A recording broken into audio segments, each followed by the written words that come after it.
তো hello guys, আপনারা সবাই কেমন আছেন? আশা করি আপনারা সবাই ভালো আছেন। তো আপনাদের দোয়া ভালোবাসে আমিও ভালো আছি। তো আজকে আবারও চলে আসলাম নতুন একটি ব্লগ নিয়ে। তো আজকের ব্লগটি হলো আমাদের বাসায় আজকে মজলিস। আর মজলিস মানে কি আপনারা সবাই জানেন। মজলিস মানে আমাদের জামালপুরের ঐতিহ্যবাহী এক খাবার, মিলনি। তো আমাদের জামালপুরের সেরা এই মজলিস, মানে মজলিসের ভিতরেই এই মিলানিটা মানে দেওয়া হয়। তো আপনারা তো জানেন আমাদের জামালপুরের ঐতিহ্যবাহী এই মিলানি খাবার। তো দেখতে থাকেন আপনারা।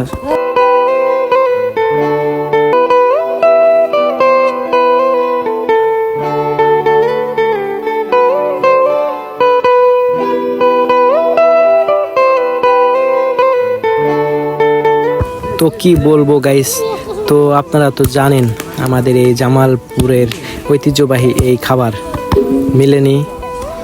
তো আপনারা তো সবাই জানেন।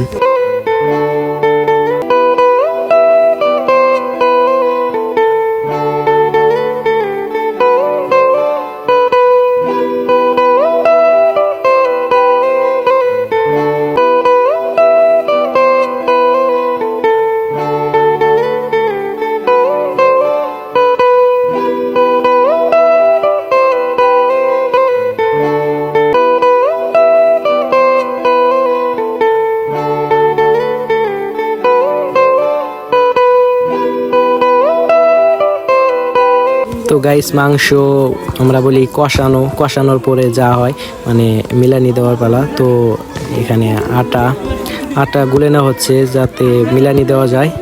তো দেখতে পাচ্ছেন। তো এবারে যে পাতিলে দেওয়া হচ্ছে আটা, এই আটা দিলেই হয়ে যাবে আমাদের জামালপুরের বিখ্যাত মিলানি। তো এই আটা দেওয়ার পরে হয়ে যাবে মিলানি।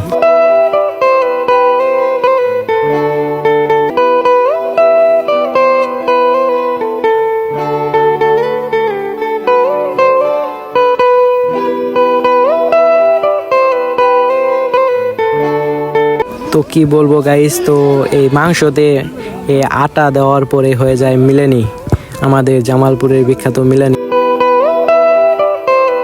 তো গাইস, হয়ে গেছে আমাদের মিলানির তরকারি।